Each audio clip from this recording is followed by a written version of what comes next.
welcome back again to my YouTube channel. Pupunta ako dun sa bus stop, hintayin ko dun si Marvin. Nakasakay na siya dun sa bus na dadaan. Kasi mag-grocery kami ngayon. Madami kaming bibilin kasi wala na kami talagang stock sa sa ref. Mamimili din kami ng mga gulay-gulay siya prutas dahil ubos na rin talaga. At dala ko yung cart. Tapos may dala rin akong water para kay Marvin. Kasi si Marvin galing pa siya sa trabaho niya. Sakit ulo ko.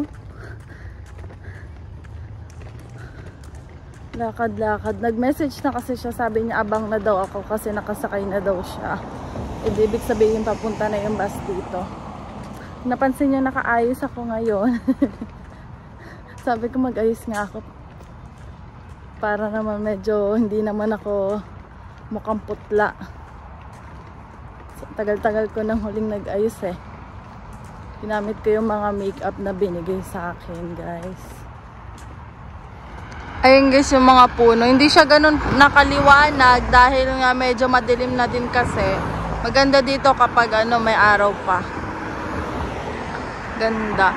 Natuwa nga ako kahapon, binidyo ko nga siya yung kami nasa bus ni Marvin papunta kaming STC. Kahapon ba? Nung isang araw ata yun.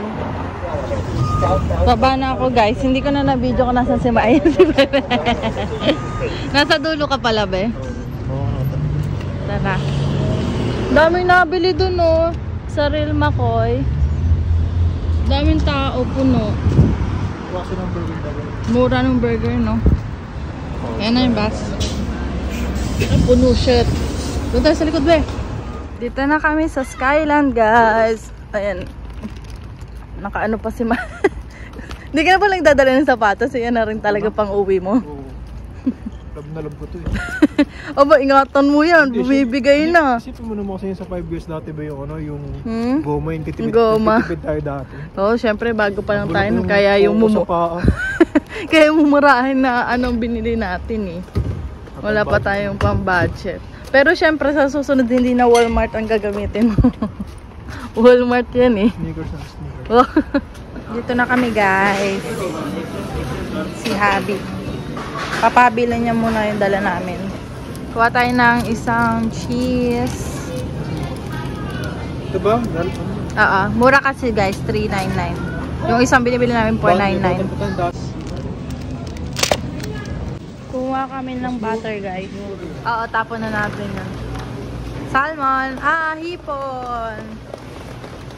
Nasaan ang plastic? Ito. Hipon, syempre, magpapasta tayo. Si Marvin nandun sa sa salmon. Gusto niya ng salmon. Ha? Oh, pahati mo? Oo.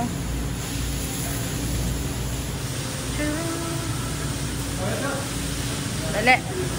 Oh, hipon. Si Marvin doon siya sa salmon kasi yun ang paborito niya. Ako naman hipon. Ayan, yung kinuha ni Marvin yung malalaking ulo. Masarap yun eh. Ayun na pala Ayun na yung amin, dalawang salmon na ulo. Ang mahal naman ito. Guys, ito baga-baga ang tawag sa amin, sa lugar namin yan. Sarap. Masarap yan. Paborito ko din yan. Yan na isdang yan. Lagi yung binibili nila mama. Mahal pala dito yan. Si Marvin. Pinapakat namin guys yung aming salmon. Isang lutuan lang yan. Magsisinigang ka be. Beef no? Kuha tayo ng beef guys. Isang lutuan ng lang, beef. Parang nipis.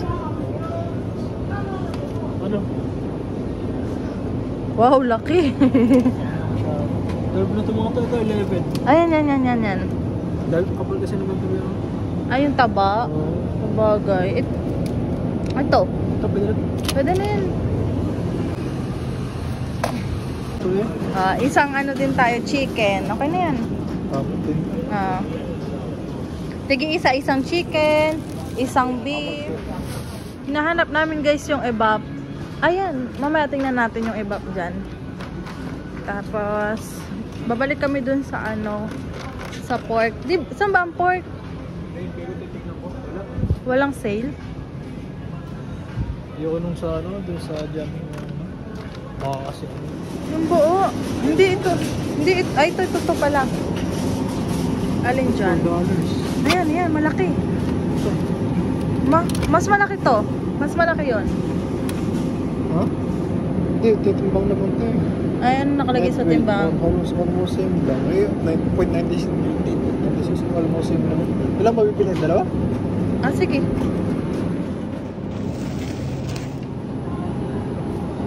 Tatlo lang. Dami oh. Para mag-cash. Parang kasama yun.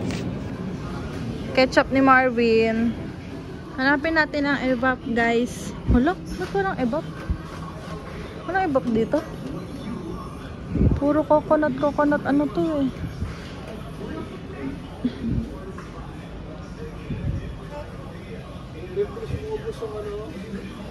Nung Mang Tomas na ano? O yung sinabi ni Tita Remy? Sarap kasi. Ito ba yung akin? Ito ang aking ketchup. Yeah, cat. Cat guys. Saging. Yung ano, yung medyo green pa para patubo pa. Ano pa? Oh, ang galing no. Ilang? Ay, pare-pares pa na to. Ganto, 5 piraso or itong 5 piraso? O ito? Mas madami. Ay, sige, ito na. Talong. Ba't ganito tsura? Yung mga naka-plastic kasi nandun na eh. Pero fresh.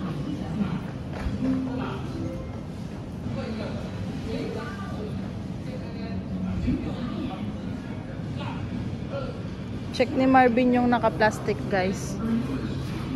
Masyadong malalaki, guys. Tsaka mahal. Pili na lang tayo ng maganda. Tuwin na kagad to. Oo. Ganun lang lang. Hindi ako magaling pumili ng ganito. Kahit yung maliit lang, masyadong... Ito, pwede na to.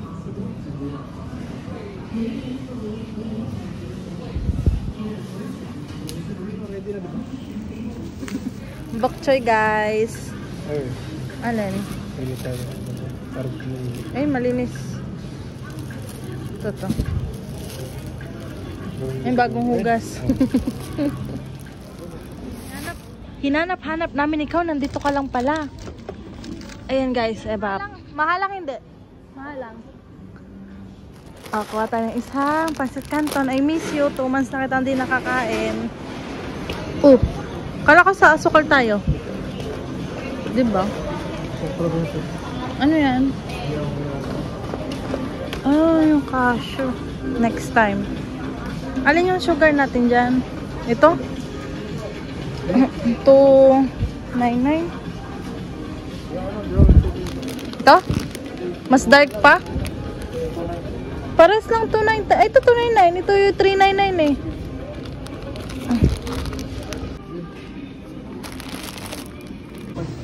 Huling kinuha, guys, yung itlog. Yan, ginagayak na ni Marvin. Puno na halos ah. Thank you.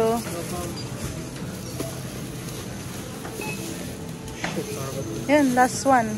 Kasha pa. Oo. Guys, nasa $98 lang yung nagastos namin ni Marvin. So, parang nagulat daw si Marvin. Pati ako nagulat ako. Kasi ang dami nung binili namin. Tapos, konti lang yung nabayaran namin. Kasi nung nakaraan, diba, konti lang yung nabili namin. Pero halos na 70 plus na. Ano binili natin? Madami pa kaming gulay sa bahay. Kaya hindi kami nakabili. Kasi may mga kamatis. Ano pa? Basta yung mga galing kay Kuya Eugene. Eh, nabigyan din kami nila Ate Andrea sa baba din. Kasi, binibigyan din sila ng kapitbahay namin Pilipino. Meron din silang tanim sa backyard. Tatawid na kami dun sa tapat. Maghihintay na kami ng bus. Medyo ginabi na talaga, guys. Tapos bukas mag-start ako magluto-luto. ng mga ulam namin. Ulam namin good for 1 week. Good for 1 week. Tapos yung grocery namin halos good for ano na to. Ba yung grocery natin 3 weeks na kaya yan? Dami. Siguro 2 to 3 weeks na to. Depende guys. Pero konti lang na may maluluto ko bukas. Dahan-dahan lang daw yung lakad ni Marvin guys. Tapos nakasakin yung egg. Kasi yung egg namin 3 piraso na lang. Tapos 'di ba last time namili din kami ng ano, may spam. Ay, spam pati, hindi pala yung spam. May corn beef pa kami doon. Ano, ilan yung binili natin corn beef? 4, 3. 4. Parang meron pa kami doong 2 corn beef, guys. Tapos ang dami din naming nabili nung nakaraan, 'di ba nag-sale yung bigas. Yung bigas natin, ilang piraso? Wala lahat yun eh. Minsan tayo nag-aabit. So may 7. May 7 pa kami na bigas guys. So hanggang next year na namin yan, hindi na kami bibili ng bigas. Hindi muna pala. Hindi muna kasi nga aabot ng ilang buwan na yun. Okay, ito na. Oh. Punong-puno ah.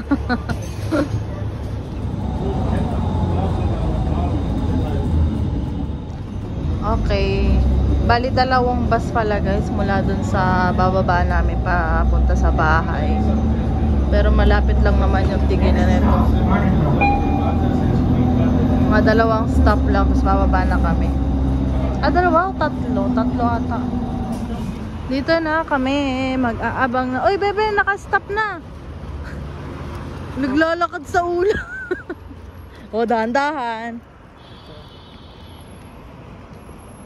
Na-check mo yung bus na, be? Ay, nasa akin pala cellphone mo. Ito yung Tim Hortons, guys, na dati namin in-apply ni Marvin. Hindi kami natanggap. Kasi hinahanapan kami ng Canadian, ano nga? Canadian experience. Dito na tayo. Guys, nandito na kami sa bahay at inaayos na ni Marvin yung mga pinamili namin. Ano? Uy! Uy, ang tagal na yan ah. 3 months na ata yung 4 months. Itong aming ano. Ayan guys, ang dami namin pinamili ngayon. Okay pa? Parang sarap mag-smoothie ah. Gusto na natin yung mga pinag-grocery natin. Ayun guys, tapos na kami maggayak ni Marvin. Siya pumasok na sa loob kasi magbabasa-basa pa daw siya. Eh wala siyang pasok bukas ha. Pero may trabaho siya. Meron tayong saging dito. Kakain ako ng saging. Yan o. Kaso hindi pa siya masyadong hinog. Mas gusto namin mamili din sa Christie guys. Kasi mas mura talaga. Kaso ngayon wala kasi kami time pumunta ng Christie. Siyempre sa downtown yun, di ba?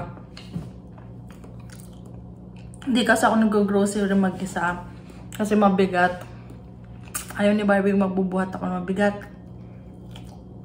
Tapos, hindi rin pwede. Isang beses lang si Barbie nag-grocery mag-isa, yung madaming grocery. Pero pag bibili lang naman siya ng sabon, mga ganun lang, hinahayaan ko. Pero pag madami, hindi ko siya hinahayaan. Gawa nga lang, mas alam ko yung mga bibilhin. Pero syempre, pag may bibilhin, minsan baka mamaya hindi naman ano ng budget namin mapasobra. Hindi naman masyadong ano, mga ut-utin na sobrang dami. Bebe, huwag masyadong madaming ganun sabi ni Marvin. Mas okay pa mga prutas-prutas ang bit-bitin mo sa trabaho kaysa yung mga ut-utin na ganyan. Ayun. Kasi pag may dala akong cat-cat, yung tipong pagtas kong kumain, kasi syempre nagbabawas na ako ng rice. Gugutom pa ako. Pagdala ko yung kiyat-kiyat, 2 piraso, nabubusog na agad ako, tapos tubig ako ng tubig. Ito yung water na dinadala ko. Ito yung galing kay ano to. Galing kay, sino nga to? Jessica. Meron binigay sa akin si Tita Regina. Naiwan ata ni Marvin noon sa ano, sa Ate Giselle, naiwan ata ni Marvin dun sa ano nyo, sa likod ng sasakyan ninyo daw. Parang 3 kasi yung bag, tas 2 lang yung nakuha ni Marvin. Eh, binigyan ako ni Tita Regina ng tumbler kasi nakita niya na binibit-bit ko daw yung ano ko, yung tubigan ko, yung binibili sa ano, tas nire-refillan ko, hinugasan ko na lang. Ay, naiwan ko siya sa ano, yung tubigan kong yon. Kakatapon nga lang ni Marvin eh. Naiwan ko siya sa trabaho ko ng ano, Sabado. Sabi ko, shit, alam na bit-bitin ko sa Monday. Sabi kong ganon. Eto, nakatabi na lang diyan. Iniwan na rin kasi nila Jessica. So, ayun, Will Marvin to na lang daw gamitin ko, anuhin mo din. Parang linisan mo na lang na mabuti, tas ano mo sa mainit na tubig. Kaya yun, ito na ginagamit ko. Ang laki naman siya, oh. Hindi siya sobrang bigat. Kasi yung isa kong tubigan, plastic lang siya, kaya yung dinibit-bit ko para hindi mabigat. Eh, sobrang laki nun. Ilang liter ba to? Parang kasi 1.1 liters to, yun 1.5, sobrang bigat nun. Kaya minsan, pag sinusundo ko ni Marvin, ang bigat ng bag mo, be. Kaya minsan, binibit-bit niya. Pag hindi niya bit-bit yung bag ko, ililipat niya yung lahat, lahat ng gamit kong na nasa bag sa ano. Lilipat niya lahat yun sa bag niya.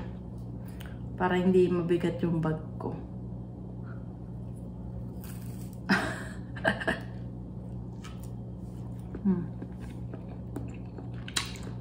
Paalam na ako guys kasi magluluto pa ako ng kakainin namin. Kaya lang ulit tayo makapagkwentuhan sa pagkakain. Pahinga na rin kami. Kasi kailangan ko talaga matulog na. Inaano na ako ni Marvin na matulog na ako ng maaga. Dapat before 9:30 tulog na ako guys.